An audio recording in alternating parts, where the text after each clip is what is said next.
Well, hey there, my maker friends. Welcome back to season 6 of the Maker's Playbook podcast. And while that's sounding a little impressive to my own ears, I do need to clarify the fact that we basically have 2 seasons a year, so, I've been at this for 3 years, which isn't short, but it's also not all that long, all things considered. Anyway, the point is we are back with new conversations, new makers, and today, new mediums. That's right, we're kicking off season 6 not with a potter, but with Clare Barboza of Poppy Bee Services, a photographer by trade, but also the co-founder of what I have recently discovered are frankly the most gorgeous photography backgrounds on the market. And no, this episode is not sponsored. I've been looking at Poppy Bee for years and finally ordered a couple and then promptly emailed Claire as soon as they arrived to tell her how absolutely glorious they are. As you'll soon hear, we hit it off really quickly. But before you start thinking, what's a photo background company have to do with making something from hand and hovering your finger over that next button? Hear me out. Does making something in a more complicated style than your competitors sound familiar? In fact, does making something in a particular way that you believe makes for a higher quality, but isn't necessarily obvious to your customers, sound familiar? Does making something that's more complicated and a higher quality make it harder for you to make a living from the thing that you're making? Or at least fully fund a retirement account, but nonetheless, your integrity just won't allow you to make it the cheaper, faster way because you wholeheartedly stand behind the fact that this is the best way to do this thing, at least for yourself, your style, and your unique customer. Does all that sound familiar? Yeah, I thought so. We're going to dig into all of it, plus how Claire has learned to educate her audience while also understanding that not everyone is her audience. How she and her family continue to ride this crazy, wild roller coaster ride that is being a fully self-employed household. And perhaps most surprising of all, how letting go has actually brought her the strongest solutions to very real business issues. We'll discuss all of that, plus much more, right after this brief word from our sponsors. This start of season 6 is brought to you by you, my fellow makers. Whether you've given us a shout out on social media, taken a photography course with me directly, or joined the community, the Maker's Playbook quite literally would not exist without you. So here are a couple of timely, exciting things that I've been able to create because of your support. Last month, I created an email list building masterclass that kicked off our discussion of all things email lists inside the community. During the masterclass, I shared the best practices of starting and growing an email list, how we can make sure to keep the whole experience, from asking for emails in the first place, both in person and on our websites, to actually writing newsletters and communicating with the people that subscribe, how we can keep that entire experience human. Because I'm pretty sure we can all agree, we hate when those big giant pop-ups show up 2 seconds after you visit a website for the first time. Guess what? It doesn't actually have to be that way. And we dug into all of that during the email list building masterclass. Now, the good news is that masterclass is recorded and waiting for you inside of the community, whenever it might be the right time for you to join. In fact, there are a lot of recorded resources inside of there. You can learn more and join at makersplaybook.com/community. Oh, and the huge bonus, being a community member directly supports the creation of this very podcast, all while connecting you with fellow makers around the world who get what you're going through. It's kind of the definition of a win-win, but I'm also completely biased. Enough for me. Let's get on with the show. Welcome to the Maker's Playbook, the show where we talk all about what it's really like to make a living from the things you make. I'm your host, seasoned entrepreneur of 14 years, Rebecca Ikes Kara. It's funny because I almost said before we hit record, I don't know why, but for whatever reason, it just feels like we already go way back, even though I've never actually spoken to you. I know. Well, I did a little deep dive into you, and then I was just like, oh my God, I dig her. She's cool. Why don't we know each other? So I was really excited. I don't know if it's the photography connection of I understand the trenches that you have been in. Yeah. And appreciate the mud on the shoes to just continue with that weird trench metaphor that I just went through. Or the fact that we are both audacious enough to have self-employed households with our spouses. Yeah. We can talk about that if we want. Yeah. Seriously. So for people who have no idea who I'm talking to in this moment, who are you? How would you introduce yourself in the context of a podcast, I suppose? I am Clare Barboza, and I am many things. I am a photographer. I'm a food photographer. I've been a photographer in various specialties for 25 years. And I'm also the co-owner with my husband of Poppy Bee Surfaces, where we make backdrops for food and product photographers. And I lead workshops. So I'm sort of doing all the things. Which reminds me, one thing I didn't mention to you before we hit record, and I should have, is the community, our online platform. The members in there find out who I'm interviewing ahead of time. And so we've got questions from them about you guys, about Poppy Bee, but some of that was in connection to workshops. So it just reminded me to make sure that I have my tab open of questions. I love it. I'm so excited. So I want to go back a little bit before we get into all things Poppy Bee, which, full transparency for everyone, I just ordered my first ones. They arrived, maybe a week ago now, and I am obsessed. I have other surfaces that shall not be named. And even though I should have known that there would be a difference, because also before I got into photography, I was in graphic design. So I understand the printer struggle. Printing makes a difference. I know intellectually, I know all of these things. And yeah, I still pulled these beauties out of this tube and was like, holy crap, where have you been all my life? Oh. So we're going to get to all of that. But I want to hear, because I feel like in the world of photography, it's often a straight line. How in the world did you wind up there first? And with 25 years, I'm guessing, correct me if I'm wrong, but was it always food photography, or what is that winding path? No, it was not always food photography. So I have an art degree. That's where I met my husband. So I have a BFA in photography. And gosh, while I was in art school, being very artsy and alternative, I was hired as a student to photograph weddings. My name kept getting entered into some, I don't know, talent pool or whatever. And I kept getting these jobs and swore I would never do weddings. But as time went on and as I explored it, I found that I was attracting these really cool clients, people who were wanting more of a documentary approach and a lot of black and white. I mean, I was shooting film. This is, way before digital. So I started out my career as a wedding photographer, very documentary style, a lot of black and white, high speed black and white, fly on the wall kind of stuff, very editorial, really. I mean, it was all about storytelling, which made it appealing to me. And I also did at that time, what everyone does as a photographer, I think, a lot of people. I did other events, but I also did maternity. I did babies and families. I did some birth, which I loved. And then I also did my own art. So I was just one of those people that in art school, which I went to Cornish in Seattle, where I'm from, and it was a 5-year program at the time. And that last year, you're working independently on a body of work in your studio. So it was very immersive. And I just was determined to get out of there and make a living from photography and nothing else. And I think I was the only person to do that. I'm not able to really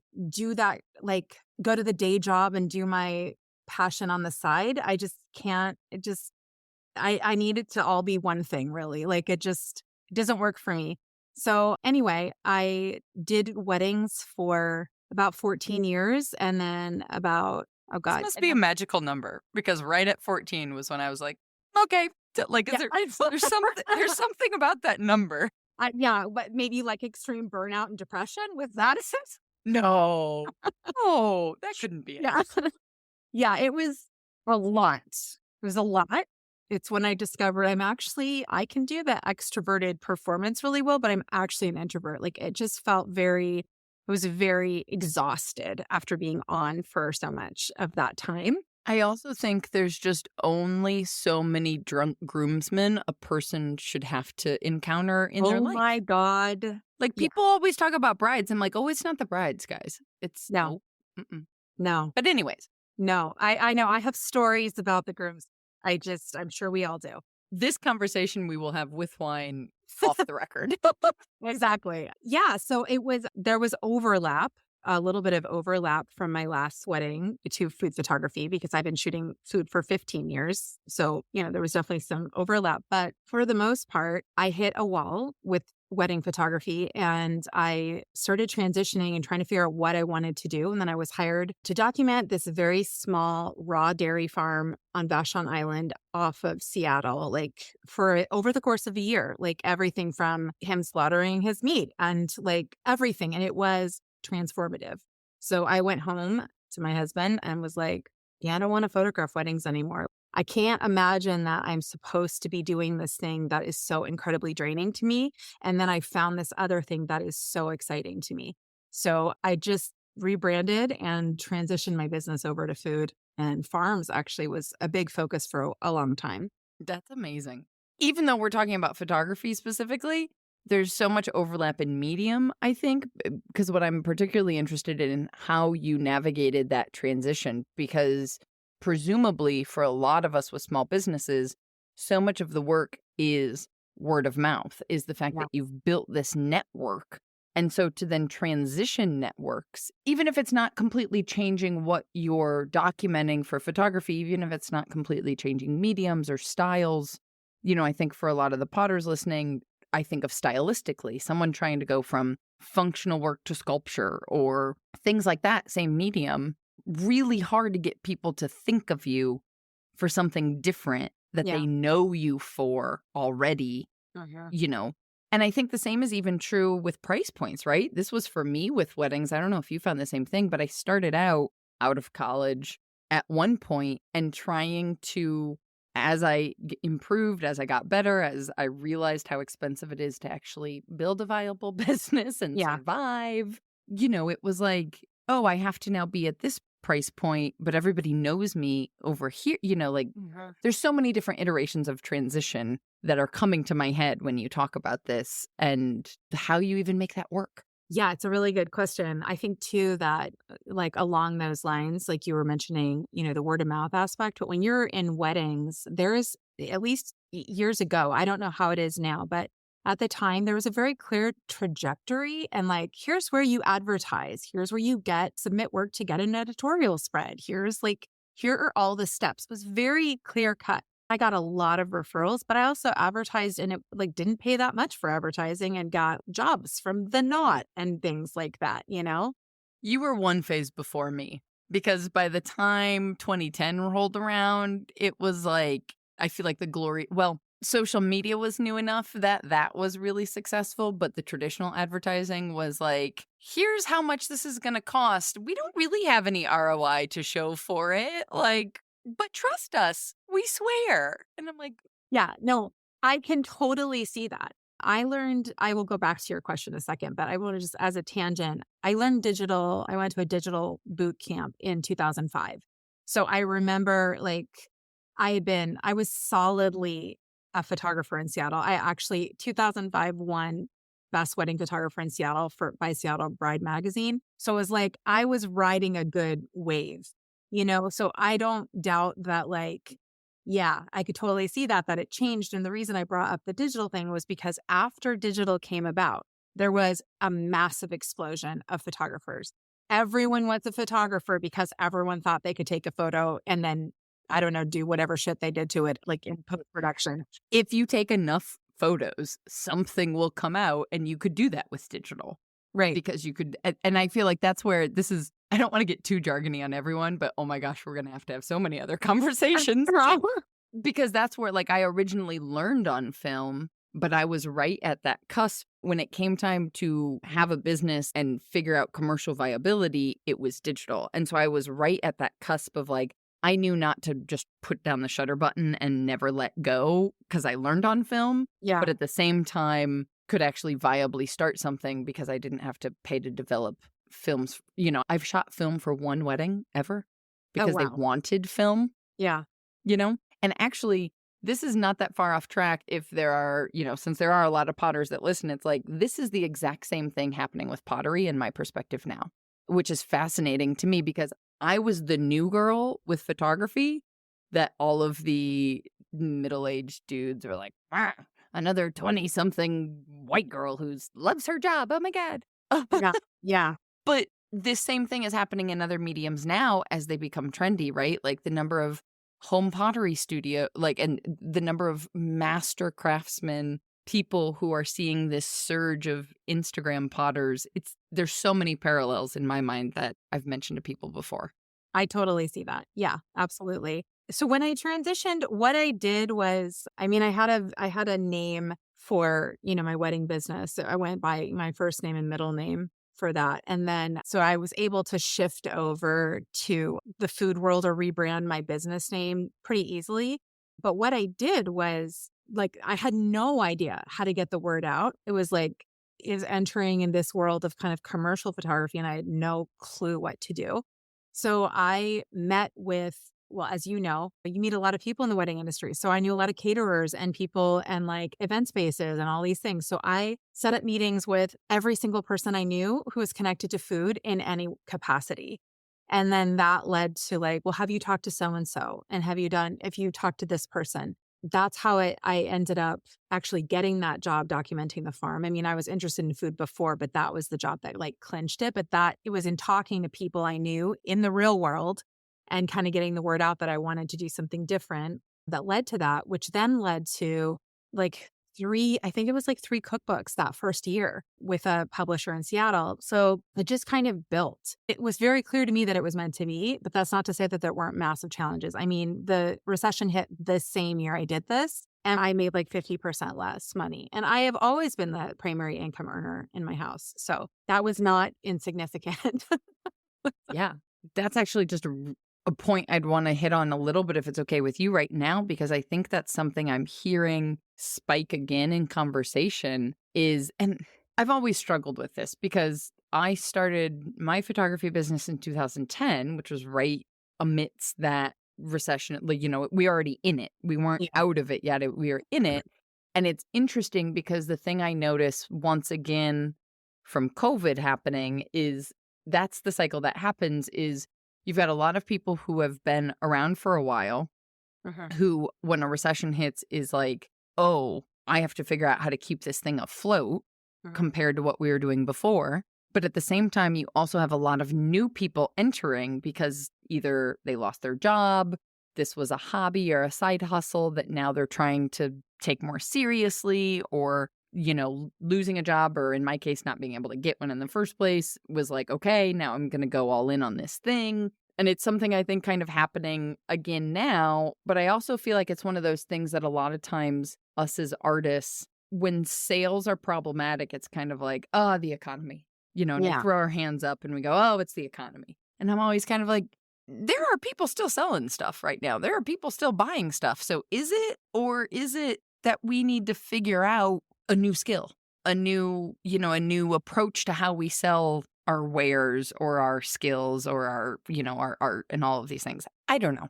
There's I not an think it's actual both. question in here. I think it's actually both. I think about that a lot. I mean, this has been a really challenging year for both of our businesses, for my photography business, for our e-commerce business. And I think it's important to say that. I like to be transparent about that because while I'm not like sending that news to our newsletter subscribers necessarily, I also am not keeping it a secret because I feel like this is the reality of being in business for yourself. There are years that suck and make you feel like a complete imposter and make you wonder why you ever did this in the first place. And this has been one of those years. And I can say that there have been definitely like many times where sales going down was a sign that I needed to do something different and transition or try a new approach. And that still is the case in a lot of ways. But I think very much that this year is a weird year for a lot of, I talked to a lot of small businesses, and I think it's been a really hard year for a lot of people. I don't know if it's because of the election, if it's because of inflation, who knows? But, there's sometimes where, All together, all at the same time. yeah. And so I've been thinking about what you just said is something I've been thinking about a lot lately, because I feel like you want to have grit and persistence and really like do all the things you can do to like push yourself and get the sales and get new business for sure.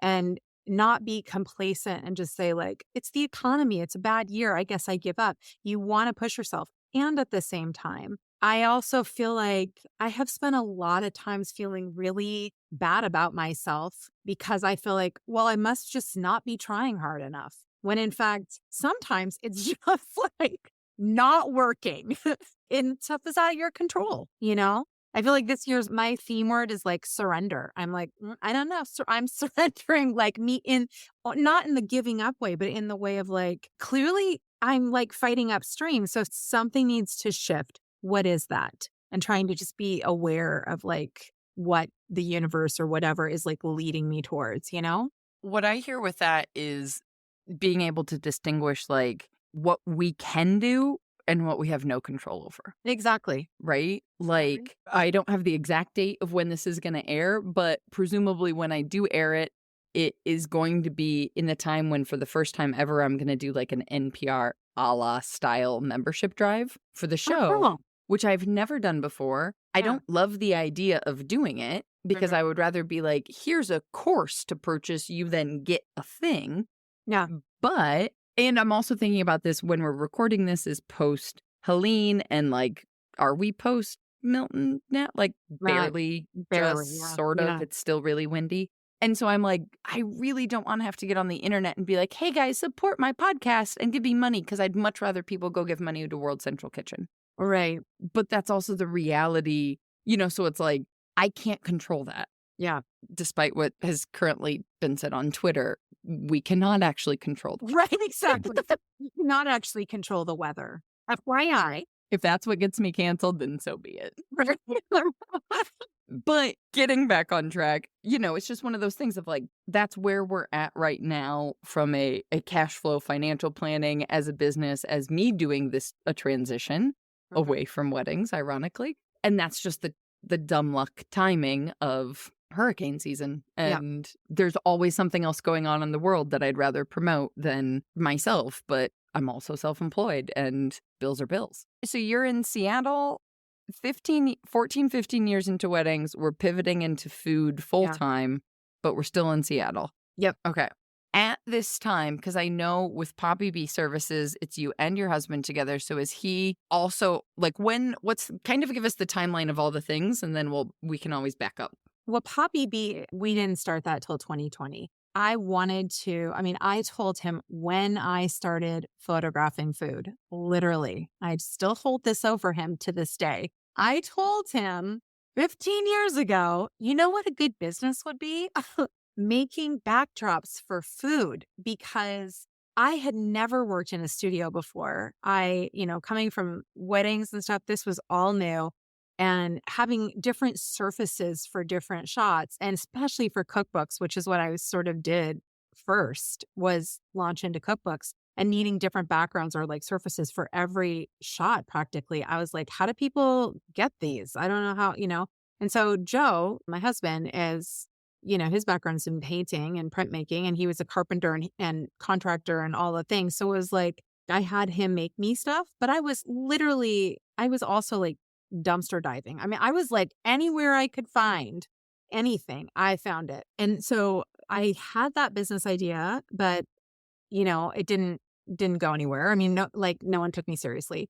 And then of course, surface businesses started showing up, like Erickson surfaces and really beautiful, like rigid handmade surfaces. And I was like, see, I told you this is a thing. And then we moved to Vermont in 2016. So there was a lot of transition there for a few years. So we weren't starting anything new, but I had seen some vinyl surfaces that I thought were really nice. I was like, they exceeded my expectations. So it was suddenly like, okay, wait, here's a way we could do this because we couldn't figure out the shipping of like, the shipping cost of heavy duty surfaces. And then moving from a city, and we're both total city people, to a small town, it was like the idea of creating an inventory and then a rental service. There's no industry here. So that wasn't an option. So the vinyl thing made sense because it was like lightweight, portable, and it like combined all of our skills. It was like this like meant to be moment of, okay, well, we can create this original design. I can photograph it. Then we get it printed. And then it's just going to be so easy. That's just how I was thinking. I was like, it's going to be so easy. Joe, come on. And I mean, to be fair, both of our husbands should know anything compared to weddings we think is going to be easy. yeah, totally, totally. I don't know how your relationship works too, but like I'm the person in the relationship that is like, here's what we're doing now. And like Joe is always like, are we really doing that? Like, I mean, he's a little bit more like, have we thought this all through? And I'm like, no, we're doing it. It's going to be great. It's going to be super easy. We're just going to outsource this. It'll be awesome. That is not what happened.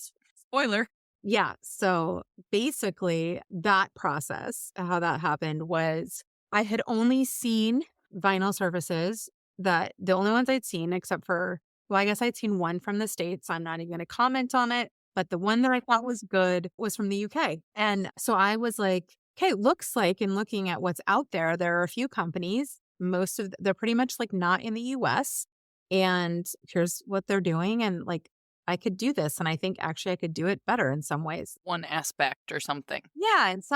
I have a unique take on this. And so our initial goal was to, again, like I said, outsource this printing like people do. The people who run these companies outsource their printing. And we worked with a printing, like, what is the word? It's like somebody who then will find a printer for you. The whatever middleman of the printing world.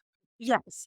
And so he was talking to printers all over the country where we were sending our files to them and we're like, here's the price we need to be able to pay in order to be able to sell it for this amount. And my initial goal was to basically match pricing with everybody. As we all do. When you're first starting out, it's like, let me Google, oh, so-and-so's charging this much, so that's what I'll charge. Right. Well, what they're charging in the UK is very low, right?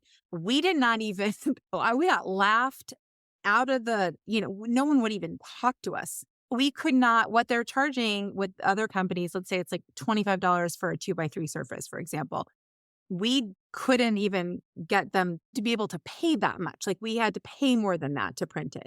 So I was like, I guess we'll be charging maybe double that. We went through multiple printers. We finally found one that like didn't match the original designs, but we were like, it's good enough. I mean, I think it's okay, right? And then no one will know because they're not going to see the original designs. This was my thinking. I was just like, we're getting desperate. And there's actually an example on our website, on our like process page, I think, where I show that print compared to our print. So anyway, it was around this time where somebody said, I know this guy who's in the printing business. You should talk to him. And we did. And he said, have you considered printing yourselves? And so I'm like, no, but that's not the easy outsourced option. It's not my plan. Okay. I was like thinking that people would take my designs, print it and ship it for me. I was like, I'm hands off, The drop shipping of, what is the t-shirt? There's a t-shirt company. There's like multiple, right? There's a bazillion of them. Mm-hmm. Right. Right. Yeah. Like they make it look super easy. Can't we all just become super rich by designing clever t-shirts and then ta-da? Yeah. And let me just say too, that one of the reasons I wanted to outsource all of this and not be dealing with shipping was because I was like, we're going to be putting ourselves out there in this like very public way and people can be assholes. I'm very afraid of like me getting my feelings hurt. So I was like, I know myself. This is going to be really hard for me. Which is hilarious to me because, again, and I just apologize to everybody in advance. We're going to keep coming back to weddings.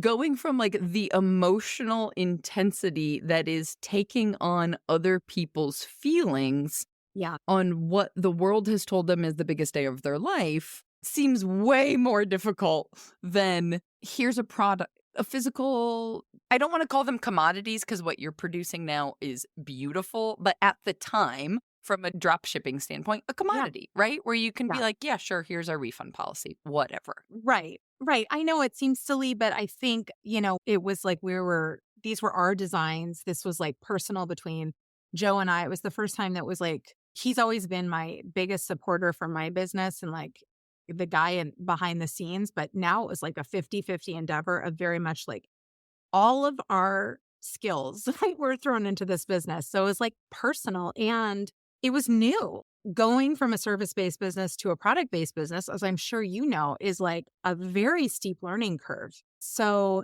I was just nervous. But basically, what happened was when we found this guy who works in printing. He's like, let me just print your images. Give me a few files. I'll print them on the printer that I'm thinking for you and send them to you. He sent them and I was like, there's just no comparison. Like we cannot even compare this. But then this is a water-based printing process. So this is not the printing process that the UK version, these companies who are outsourcing. This is nothing. It's not the same process. It's a water-based print process. So we bought the massive printers. We have a few. And I'm like, these are totally like you could breathe on them and they scratch. So I was like, this isn't going to work. So then we got into, he was like, well, you could like apply like a matte liquid laminate. Well, that's a whole other, can I just say shit show? Can you tell that like, it is just a nightmare. We presume that it's adults listening to this Oh my podcast, God. Okay, so let's go. So I'm sorry to all those people who are offended right now, but we I can will we can leave. put a disclaimer at the beginning of headphones if there's kids around you. Like you choose your parenting style. Yeah, totally. It's fine. You just It's do fine. that one. So this was the liquid laminate was then a process of Joe learning how to apply it. So it's kind of the equivalent of spraying high-tech painting on a car, right? Like he uses sprayers now. He used to use rollers. It's been a whole thing. It's like the most finicky, delicate process that's temperature sensitive, that is like time consuming, it's a nightmare and a half. But it's the only way to be able to use these prints for food photography or for not food, just any kind of photography. It's the only way to protect them. Basically to make the prints durable. Exactly. And even with that, they can still scratch. They're a handmade product. And I do all my best to put them in, put that in my notes in all the packages. They can stain and they can scratch. They're handmade. You should see my collection. I have various levels of care on my own collection where I've beaten them up a bit. But mostly, like, if you treat them with care, yeah, they're extremely high quality and we're really proud of them. But this process that was going to be this outsourced thing has suddenly became a totally handmade product with the most expensive materials that are possible, with the most time-consuming process that no one else does. And she's saying that where I'm like, because that's been fun. When things go wrong, we have no one to ask, Oh my gosh. So, it's a journey. It's been a journey. I feel very seen right now, even though we're doing completely different mediums at this point. But it's one of those things of like, oh, I have 14 years of business experience. Yeah. I know a lot more than I did when I started. Therefore, I can apply that to this new thing. Yeah. Yep. Spoiler. Yeah. I mean, I guess I know how to build a website when I didn't know, but like Yeah. I can get my URL and an email address faster than I used to 14 years ago, but like everything else is different. It's so different. And making a product, and then I don't know if you just do shows or if you ship, but like then there's shipping, and then there's like this, and there's that, and there's customers who most are just completely lovely and really like give you the benefit of the doubt. Most of them are truly like that. It's like when you shoot weddings, most of the brides are great, but that one that's not great, it still haunts your dreams. It's like that. People have no idea how hard we work at what we do and how like every bit of our integrity is wrapped up in it. And it's like gutting when someone is disappointed or upset or, whatever. I think that was the word I was searching for when you just said integrity, because I think that is what I'm hearing in this story. And this is the huge difference is you could have seen that print that the guy made and been like, yes, this is better. But also, people still won't have, nobody else was going to have those two prints to compare to, right? Yeah. Nobody else has your original file to compare to. And so if the reason for starting a company, and this applies across medium, if the reason is to make a buck, the obvious decision is to outsource the printing because that's easier. It frees your time up to focus on a bunch of other things instead of fulfillment in order to grow the business faster, in order to make more money. Yep. But like, I think for all of us in every medium as artists, the respect we have for the craft and hopefully ourselves on the best of days is like, now that I know there is a higher quality option, that's what I want to provide for people because I know that this is better. Yeah. To be able to sleep well at night, to say, you know, like the same was for me for albums, right? I could have bought a cheaper album to give to people, but I couldn't look them in the face and say, this substrate is guaranteed to not warp. We live in the Midwest. The weather changes by 30 degrees in the day. And so I literally could give people a lifetime guarantee on the craftsmanship of the book I was handing them, which is kind of the whole point. And the same thing is for us with ceramics when it comes to, you know, for Francesco and I personally, it's why part of why he's so passionate about making his own glazes, because we know everything that's going into it. We know the science of it. We can look a chef in the face and say, you can put this through your industrial dishwasher. You can feed hundreds, if not thousands of people off of this plate and everything's fine. Right. Totally. Totally. Yeah. Integrity is a huge part of it. I mean, absolutely.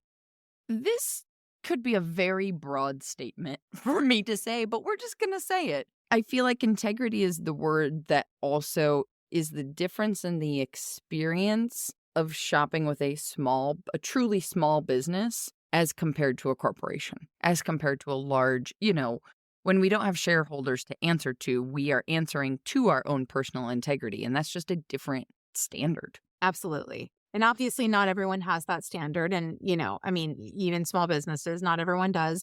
But the vast majority of small businesses that I know, and absolutely the ones I support, do have that integrity. And yeah, it makes a huge difference.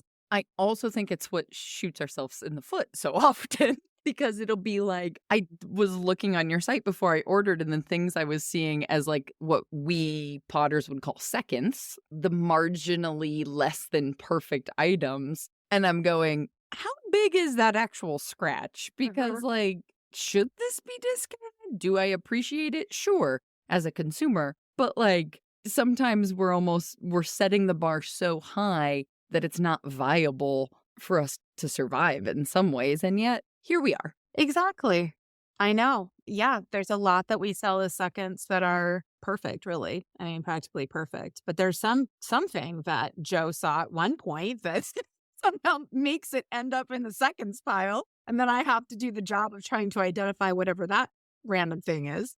Sometimes it's obvious and sometimes it's not. But yeah, I mean, there's narrow margins. Gotta tell you, like it's, you know, that's why it's so great when somebody like comments on your ad that you're spending $1 bajillion for on Facebook and they're like, oh my God, they're way overpriced. I can get this for blah. And I'm like, no, actually you can't. It's just like, you don't know. You don't know. I also want to take back what I said in my Instagram story, because I also was like, yes, these are more expensive. When you're ready to invest for the long term, you should get these. And then I looked back and realized that number in my head was only higher because I bought a substantially larger background. Yeah. Price-wise, you know, the 2x3 size compared to the 2x2 other background, hard surface, you know, stiff backgrounds I had is actually like $6 less Right. from you guys. Yeah. To where I was like, oh no, that's not accurate. Of course it was more expensive. I bought it's twice as big. Yeah. Like, hello.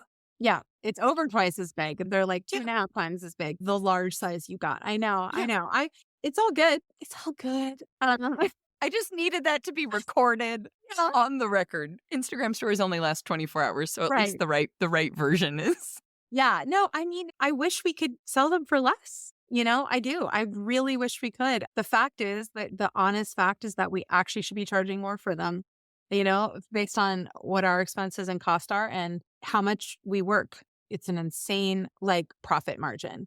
But no one's going to get that. No one's going to understand that. I mean, other makers probably will. The people who our best customers are mostly our professional photographers or people who are like, they're entrepreneurs themselves and they know. The people who, write rude remarks on our ads, I just like write them like a scathing response and then delete it and then go and say, thank you for your thoughts. These are what colleagues are for in group texts. You write that response to them so that you can hit send, but it's not actually to the person that it's to. Honestly, 100%. I have never once said any, just to be clear, I've never once said anything rude, but I've wanted to because it's just because people they don't know what they're talking about, and they're comparing apples and oranges. There's no one making the surfaces that we make. Nothing like it anywhere.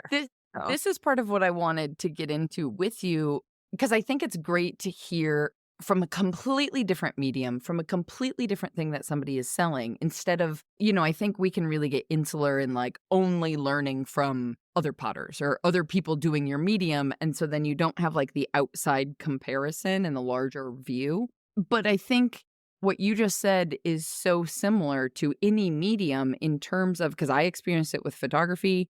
You and I both could very quickly pull up some websites of people who clearly don't know how light works, but they throw enough filters over things and charge the same amount I was charging to white balance individual photos. Right.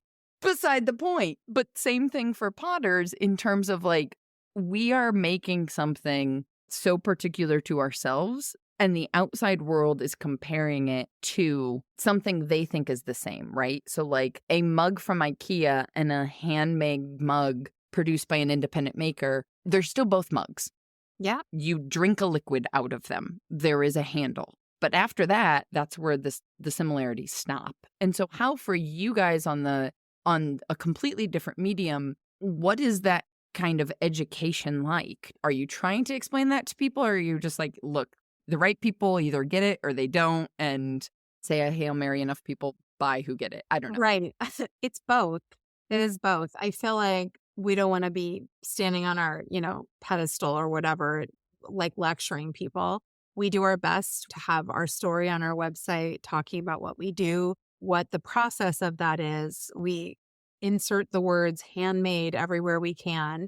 We talk about that. Like we put that out there in our frequently asked questions and in our about page. I mean, everywhere we can. And then people will either read that or they won't. Most don't probably. And I just, it's a good thing there are the IKEA mugs of the world, because the fact is our products are not for everybody, right? Your product's not for everyone. It's not in the budget. I get that. I feel that. It's a good thing there are cheaper options. It's a good thing that there is a range out there. And I have to have, both like trust in our marketing and knowing our demographic and all of that will attract the right people, and also trust in the universe that the right people will come our way, and get it. And that our best customers and the majority of our customers really do get it and are awesome, completely awesome, and are so supportive. And then there's people who that's not for them, and that's totally okay. I think this reminds me that, like, yes, it's our responsibility to educate.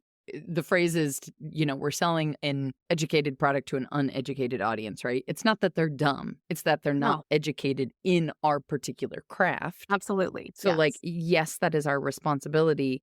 At the same time, people spend money on what they value, right? And we're not going to change that. I have had someone in our booth with our underpriced ceramics in, a Gucci belt and a Louis Vuitton bag that, for all intensive purposes, I assume were real and not knockoffs. Yeah. Everything was spelled correctly, and looking at a $30 bud vase going, oh, that's way too expensive. And it's like, okay, well, clearly access to resources wasn't the problem. It's just, this isn't what you value.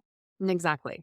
And that's not us. That's not our quality. That's not what we're making. That's just, they're not our people, and that's fine. Exactly. They're not our people. Right. I'm going to force myself to pull up some questions because I feel like I could just keep going forever. And I got to get everybody else's questions in here. Yeah. So since we're talking about marketing, actually, this is ironically a perfect segue. Melissa was asking about your perspective when it does come to paid ads, because she's seen your ads before I told anybody we were talking, Uh-huh. versus potentially either partnering with content creators or different aspects, or I'm kind of summarizing here in terms of you are doing a lot of very intentional advertising out Yeah. there. So paid ads versus collaborations, and a little bit of how those work or how those partnerships come about also. That's a great question. When we first launched, we started by doing a lot of collaborations, or actually it was more like giveaways. I mean, I reached out to a lot of photographers that I like really admired in the industry and asked if I could, send them some surfaces, have them try them out, and then if we could do a giveaway. That was a great way to get that initial sort of like exposure and just get the word out there. That was a great way to do it. There was a time where I was doing that like once a month. It was challenging to find the right people sometimes, but we worked with some great people. They created some beautiful images and they got to like use our product. And a lot of them have gone on and then ordered our product, which is great. So that was really, really good. Absolutely. We do a lot of paid ads with Meta. I have many feelings about Meta. And I will say that it is not an intuitive or easy process to create paid ads with Meta. So if you've tried it, this is the best advice I can give you right now, or the words I think are most important to hear, which is that most likely you've done nothing wrong. If it failed, it's not you, okay? Not you. It's a really, really challenging process. And what it looks like in the nitty-gritty is spending money to test a lot of audiences, a lot of different creative. We have spent thousands and thousands and thousands of dollars on this. It's incredibly expensive. That's the thing, just to test. And I know I feel like all the makers of the world are my people, and all my, I feel very like I love those people. I know that so many, it's not like it's usually a hugely lucrative business. So it's hard to know how to spend your advertising dollars if you have that. I think it was an advantage going into this business because I felt like from the beginning that our demographic was most likely me. So I felt like I knew our demographic. And in doing lots of having phone interviews with our customers to get a sense of who they are, it is, in fact, that is actually the case. Our best customers are the demographic is me. So that helps for me to know what audience we're trying to sell to. But Meta, there's lots of challenges there from the standpoint of what kind of creative is going to resonate best with your audience. For us, it was video, except for one ad, it's still photos, but mostly it's video. And then what type of video or still photos, and what is their attention span? And then the fact that the rules of advertising change daily. That's not an exaggeration. They change daily. From day to day, there's some new feature or limitation or whatever. Let alone how often the interface changes. Yes. Yes. I don't even want to relearn that. No. No. I don't even know where to find the right button anymore. And I'm comfortable with that stuff. Yeah. And then there's, on top of all that, there is no support on Meta's part. I say that as somebody who gets phone calls from Facebook weekly because they're like, we're here for you. But no, they're not. No, they're not. I never even return those calls. I don't know. The best advice I took a really intensive course to learn how to do this. And one of the things that I learned in that course was basically to disregard most of the advice that Facebook gives you in their advertising, on the ads manager, and to do it as manually as you can. Do your own testing, have as much control as you can, and figure out what works and what doesn't. And even when you do it all right, there's still times where nothing works or happens. So this sounds very similar to Etsy for me. Oh God, I bet. Every time I see here's our top 5 tips to ensure great holiday sales. Right now, we're recording in October. So that's what's coming out. And I read it because I'm curious, because I know a lot of my people are reading this going, okay, well, here's this huge company that's clearly successful telling me what the best practices are, so I should do these things. And I'm going, no, my friends. Remember, this company exists because you're making them money. Yeah. So the best practices they're going to give you are also the things to get them the money. Exactly. Running a Black Friday sale is maybe not good for a small maker business. But if their percentage is the same, for your sales, that sounds so similar to me. I'm like, remember where the information is coming from, like out of whose mouth and what's their angle. And then once you know that, proceed accordingly. Exactly. That's fantastic to know, because there was definitely, I would say your advertising is succeeding because a lot of people have seen it, at least in my world. And they were like, okay, I want to know because it's working for our audience, at least. Yeah. We touched on this a little bit, but I wanted to just read Rhiannon's question verbatims to make sure we cover any other thoughts that you had. But in terms of when we are talking about, being self-employed for as long as you have, and maybe also just to clarify background, is Poppy Bee the first time you guys as a household entirely are like self-employed, or was Joe involved before this iteration? Joe was involved before. No, we've been mostly self-employed for decades. We've never, I think the last time I worked for somebody, which was a startup, and it was for like maybe 6 months or less than a year, was like in 2001. So yeah, we have always been self-employed, for better or worse. So was Joe doing like a different medium or something else also, because you said his background's in painting, or how much did you guys intersect before, I guess? For his self-employment business, he was doing carpentry and, handyman work, and he did like a whole range of things like that. He also did art stuff. He did like murals and commissions back in Seattle. So he was doing that. But then he's also been like, he's the person that he assisted for me during weddings. When we had our son, we moved to Vermont when Hugo was 2. He's now 10. Joe was home with him while I worked, so like I'm teaching one of my workshops this weekend and Joe makes all the food, the lunches. Like he's just the person that he does all the, he's like the behind the scenes guy. Jack of all trades. Yeah, he really is. Does Joe have a deep and abiding passion to visit Milwaukee anytime soon? Because when you said handyman, I was like, oh my God, no. Passion project? I know. Seriously, we get this a lot. And literally, because things have been so funky this year, he actually took a couple, wasn't handyman work. It was like contracting, like small. I was like, this is going to be a shit show. And it was. Always. Whenever you take them, when you're not strategic, you're taking it out of need. It never ends well. No, because there is no time. This is what I was saying. I'm like, I don't know where you think we're getting the time for that, because you know how it is. Like you can run a business, and even when things are lean and it's hard, you still work as much for some reason. I don't know how that works out, but it's true. And so he's had to like fit things in. But yeah, he doesn't really do those projects much anymore because it's like brutal on your body. But yeah, but it's nice because he can do stuff around our house and he can build things for my studio, and so that's handy.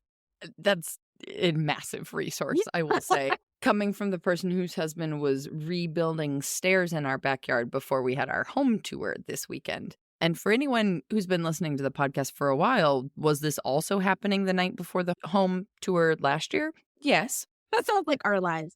Seriously. I enjoy tradition. This is not the tradition I want. Not the kind of tradition I like. Yeah, I get that. I like the tradition of like brunch on Monday mornings after a market weekend. That's a good tradition. It is. That's a good one. I'm feeling you. Yeah.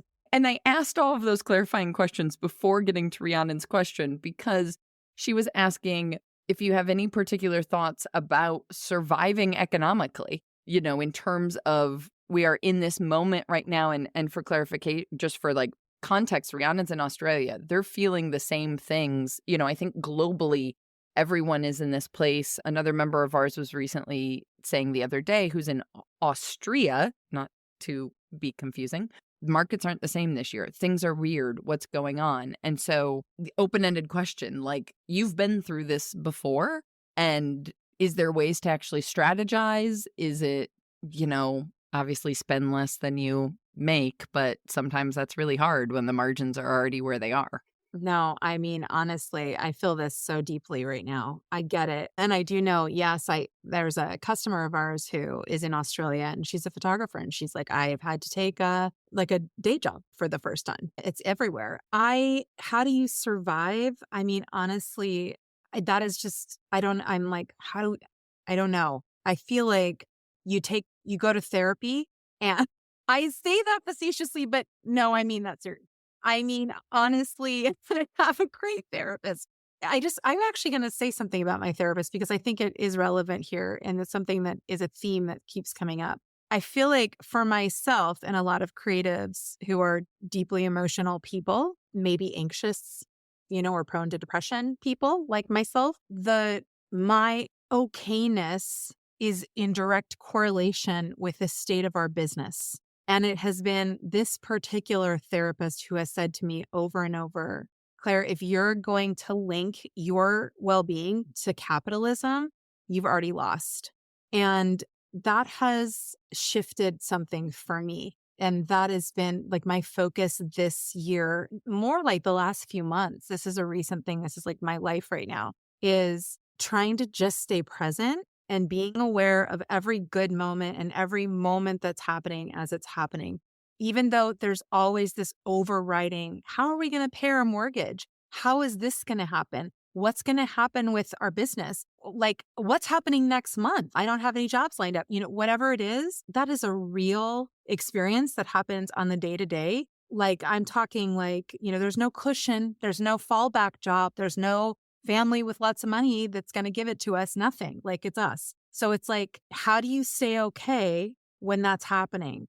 And for me, the answer that I have now that's working the best for me is just taking it moment by moment and trying to stay present. Because when you're in that like present receptive state, you can get creative, you can manifest, you can like create new things, you come up with ideas when you're in that like calm, open state. You know what I mean? When you're in the panicked state, nothing good is created. And that's what I'm learning after this long in business is like, oh, that hasn't been working for me. Like, I need to actually really take care of myself as much as I can and be present and just show up and breathe and trust the process, that I'm resourceful, that I'll come up with ideas that, okay, so maybe this year sucks or maybe this month is hard, but I'll come up with something, some idea, some creative inspiration, something will shift because it's not going to stay this way.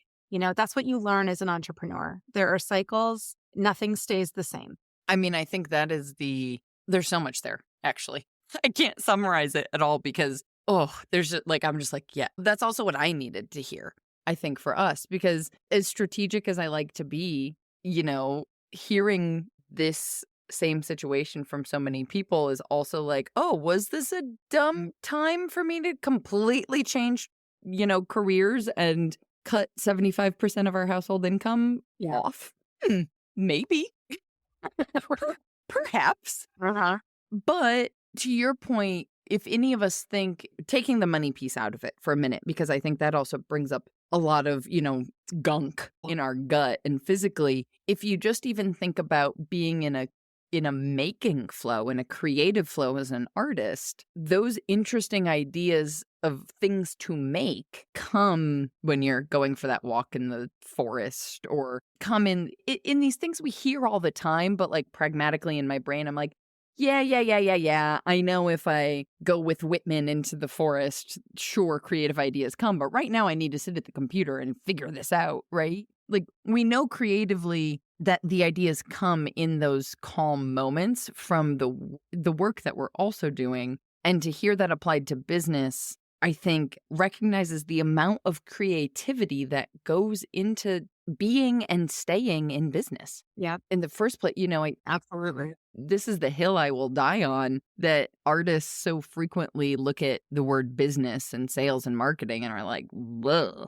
And I'm like, this is equally creative as a painting, as a sculpture, as, in so many ways. So that makes so much sense to me to finally hear out loud, because in those moments of stress, we always choose poorly. Absolutely. Yeah. Don't make a decision when you're in that state. They always turn out bad. It's something Joe and I talk about all the time. And we still make that mistake, because you panic. You panic and but And it's a quick job for a little extra money. It's a client that there's red flags, but it won't be that bad. I'll manage it. yep, A year later, you're still getting emails. right, right. It's like that. Yes. Mhm. Yeah. So being in a flow state, I think, as much as possible. And I just want to make I just want to say again, because I think it's an important thing. I'm not stating that from like, I feel like you hear that kind of advice from people who are like, I don't know. There's no one in particular I'm thinking of here. I'm just making this up. But, Susie Q, who's got her little creative business, but her husband makes bank. You hear that advice from people who are like, yeah, I just stay in a flow state and it's good. Things are good. And it's like, no, actually, you're okay because you have someone paying the bills. So I'm saying that from like, I think the scariest part of this for me this year has been, yeah, there is no backup plan. There is no lifeboat. There is nothing. There's nothing. So to be able to go, I'm just going to try to get to a really as grounded as I possibly can to be okay so I can use my resources and my creativity and move to the next step. It's a really brave thing to do for creatives. It's hard and it's brave. I was going to say, it's the scariest thing. I mean, I think we didn't know this ahead of time, but I'm like, oh my gosh, BFF forever. Because I'm very much that control person, right? I mean, this is why in some ways I probably love being self-employed, is because I am in control. And so I think I can strategize my way out, Yeah. which is a very stressful approach instead of being in a flow state, instead of like sitting still and remaining calm. The idea of sitting still is probably the scariest thing I can possibly think of as also a household with no backup plan. Yeah. Right? And I see you. Yes. 100% to what you're saying. Yeah. Although, it's important to know too that it's not sitting still, being in flow, it's being in movement, right? As you said, you used the example of going on a walk, or it's like if your medium is pottery, maybe you need to go and journal or try a painting or take photos or do something out of your normal creative practice to be able to get into that flow state where you're like not fixating. Because for those of us who are control freaks, and I am one as well, absolutely, I want to think my way out of everything. I want to dissect it, list make, obsess. And so it's really hard to do the opposite and just like try to surrender. And that's back to that surrender of like, I don't know what's going to happen. Right now, I'm going to bake bread or whatever. Yes, I'm really glad you clarified that, because I think in my brain I was thinking of sitting still, not even physically, but like doing something that's not even connected to the to-do list, Yeah. to monetizing something, right? Like as soon as you said bake bread, I wanted to add like bake bread for you just to eat, not for you to photograph. Exactly. Yeah. Right? Like Yeah. that would be the hardest challenge, actually. Totally. It is. I know. Yeah. Oh, gosh. There should be just an entire show on this subject specifically, because I think it's the thing that there is no training out there. There's not like, No. Whether you went to art school or not doesn't matter, because you're not getting this reality. I mean, it's part of why I wanted to start the whole podcast. So I appreciate that. I love that. I have no segue, but different question that I'm just going to go down the list here. Oh. Sarah was asking, she noticed one of the biggest posts that stood out to her from you guys is, and which I love that you do this, you showed the same item, a plate, on different backgrounds and how different that vibe looks. Yeah. How different food looked. This is definitely something we talk about in the photography styling system when it comes to, as you know, color theory and all of those things that go into that. But she was wondering if you guys have anything like a guide for buyers or something that helps people figure out what's going to be right for them. We don't have a guide. I've, written different posts. People actually will write me. We have like email flows that, have like advice, things like that in them. And people have written me. They do write me and say, this is my business. Can you recommend some services for me? And I will give them my advice. But yeah, I mean, I recently started a membership, and that has a collection of like mini classes that are in different sort of topic, like an hour long kind of, little mini classes. And that's something. And then it's going to continue to grow this collection of information. Like I have a little mini class on color and it's all demo based. It's not just me talking. It's me like, let me show you what I'm talking about. See how different this looks here and see how this looks and how this works and what kind of mood this creates and things like that. So I feel like that is a good resource. That makes sense. Because also I was thinking your workshops are more specific to people interested in learning how to photograph food, right? Yeah, the workshops I've been doing through Poppy Bee are food, photography, food styling. There was a class that I was teaching for a while called Elevate Your Brand, which is for makers. And I love that class. And now I put that one on hold right now. I'm trying to translate it into smaller tidbits to put in the online membership. Because I think that, I said, I really want to connect more with the makers out there because I feel them. I get that drive to be like, I want to make some money or a living from what I'm creating. And I think that's the challenge that we all face is that everyone needs to be a photographer. Everyone needs to be a photographer and most people can't afford a photographer. So how do they elevate their styling and their approach to their photography? So like currently in the membership, I have a little mini class on like photographing jewelry or styling for jewelry. In the flat lay class, I have a demo with ceramics, same kind of thing. It's like, different ways of how to involve story and color and texture and all of that, as well as the basics of lighting and composition and all of that. Yep, totally. I don't know if you found this or not, but for me, what I have gotten the most excited about teaching in a membership capacity is you get to do so much more like back and forth. That's not quite the right phrase I was trying to think of, but there's a lot of value we can pack into an online course, especially when it's a really pragmatic skill of like, when you change your shutter speed, this is what happens. 1 + 1 will always equal 2. But when it comes to branding and aesthetic and all of these pieces of it, it's like, I was just talking about this with our community on the business side, because I've had in my head for a while wanting to create a business course for artists, but for whatever reason kept coming up against like, well, this doesn't work and this will change and just all these weird things. And then realizing it can't be like a fixed one-off thing. It has to be this organic conversation because as soon as you launch something and then the next day there's a new social media platform. And so now like a marketing module needs to be completely changed because Facebook is dead and, Snapchat doesn't work and, whatever. I don't know. I'm not saying Facebook is dead. Everybody No, take I a know. breath. Yeah.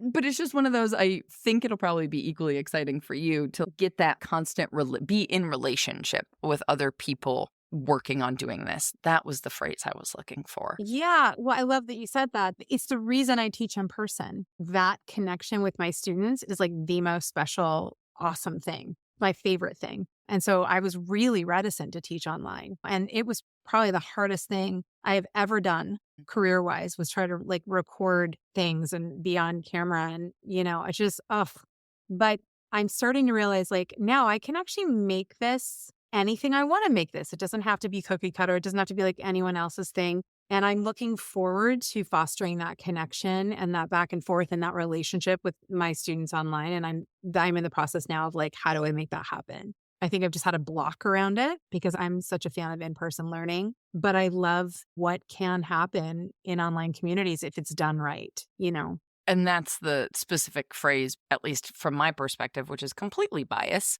But I feel like in 2024 right now, the word community is what authenticity was in like, I don't know, 2018 or something, right? Where it's getting overused when in reality, it's like it takes a lot of very intentional focus and work to really actually foster that, at least from my perspective and my definition of what community is. Because it's not like, Patreons are awesome, but that's a lecture hall in my perspective. Yeah. As opposed to a dialogue, frankly. Exactly. And that's what I want is the dialogue. Well, that's like a weird place for me to end, but I also realize I'm like totally overusing your time and I could just keep going and going and going because I have so many more questions because I'm like, oh, okay, the two of you are making this work. There is an example. We can figure this out. Oh my God. I love it. Thank you. I've loved talking to you and would love to do it again. So That I will hold you to it. Absolutely. Maybe one day we can even get Joe and Francesco, but let's not hold our breaths. that sounds good. At least on my end. Maybe Joe's more willing. Yeah. No, he'd be willing. Since that's such a weird way to end, huge open-ended question, take it however you want it to go. But because there's so many other subjects we haven't touched upon, what is it that you wish people knew? Something you don't really get a chance to explain, or just for other people out there trying to figure out how to make a living from the things they make, like that you wish somebody would have told you. God. I did say big and open-ended. Yeah. I think that if your heart is telling you to be a maker in the world and to pursue a career or even a side gig from that, you need to tune out the negative voices that tell you you can't. There have been many in my life, that said, there's no career in the arts. There's nothing, you can't, this is too hard. There's the rate of failure is this, like whatever. Tune it out. Also, I would say that and this just goes for any business person or in general, not even maker. Well, usually the makers and creative people, but is to wear blinders really as much as you can, that be aware of what's happening in your field, pay attention, but also wear your own blinders, because it is so easy to slip down into comparison and self-doubt. We already have enough self-doubt. We don't need more. I try to keep sort of an awareness of trends or what's happening out there, like what I think is interesting, what's beautiful. For sure, I'm aware of it, but I don't dive into it too deeply, because I find if I do, and this is me, I don't know, this is not everyone, but for me, that doesn't lead me to any place good or productive. So it's kind of keep your eye on what feels most true to you in what you're doing, and trust yourself that if you feel called to do this work, that you're meant to do this work. I love that. Before we officially stop, we've said the name a few times, but where do you want to send people on the internet to find more about you? They'll be seeing some forthcoming images from me for sure that will be tagged, but where should we send them?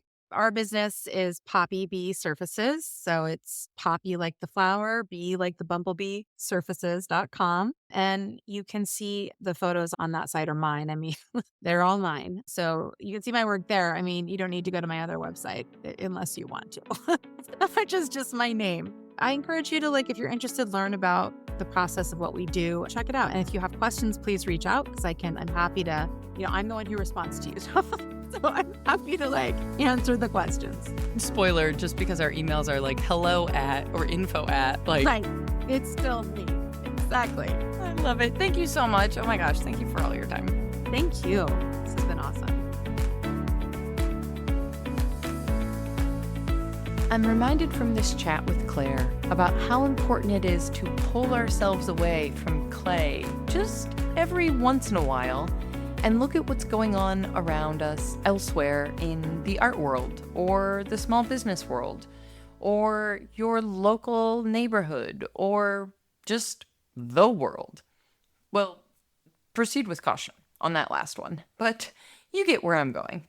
Sometimes when we're only looking at our own industry or our own immediate direct peers and colleagues, we miss out on ways to find serendipity or synchronicity with other things going on. We miss out on new creative ideas and solutions to problems that might feel impossible right now, but maybe another industry has actually already found a creative solution to. After all, isn't some of the most interesting art often about combining seemingly disparate topics together to create something new? Or maybe that's just the definition of creative problem solving, I guess. I don't know. If there's one universal truth of any small business, a full-time business, a side hustling hobby, it is definitely the constant need to problem solve. So the point here is I hope you enjoyed this conversation, even if it was a little departure from all things clay. Now, if all this talk of photo backgrounds has your blood pressure rising, what with the holiday season coming upon us very, very soon, and if just the idea of having to take new photos of your work is stressing you out, let alone having to do it amidst the rush of everything else happening, Number one, just take a deep breath for me. I do have some exciting and brand new things in store for you to help make at least the photo side of holiday sales easier for you. I had hoped to have it ready by now, but I'm not quite there yet because, no, it is not a full course. It's not the Maker's Photography Styling System again, because frankly, when I thought about it, do any of us actually have time for a 6-week course right now? I don't think so, because I just realized Christmas is actually only 8 weeks away. Sorry about that. Hate to break it to you. Instead, I'm working on a much faster and frankly cheaper way to get you help on what you specifically want help on. Not what I'm sitting over here on the other side of the computer thinking that you should have help on. Now, this is almost ready, but there are still a few details left for me to sort out before I can give you a handy little URL to click. So until then, as always, the best place to find out first about new things happening at the Maker's Playbook is, well, it's technically the community. They get first dibs. But after that, the best place to find out new things happening at the Maker's Playbook is our email list. Visit makersplaybook.com/newsletter and pop your email in there. Doing so will get you my photo cheat sheet to kickstart making photography easier with a 3-step foundation you can use anywhere. Now, I think I rambled on long enough about the community at the start of this episode, so I'll spare you another official sponsored ad slot here at the end. But it really is an awesome place on the internet. Just saying. All right, my friends. Until next time, go get back to making your dreams a reality, because together, we've got this. Audio post-production of this podcast is made possible by help from Christy Kotsavan, with promotional material assistance from Queenie Maliki. The Maker's Playbook podcast is recorded on the original homelands of the Potawatomi, Ho-Chunk, and Menominee people, where the people of Wisconsin's sovereign Anishinaabe, Ho-Chunk, Menominee, Oneida, and Mohican nations remain present.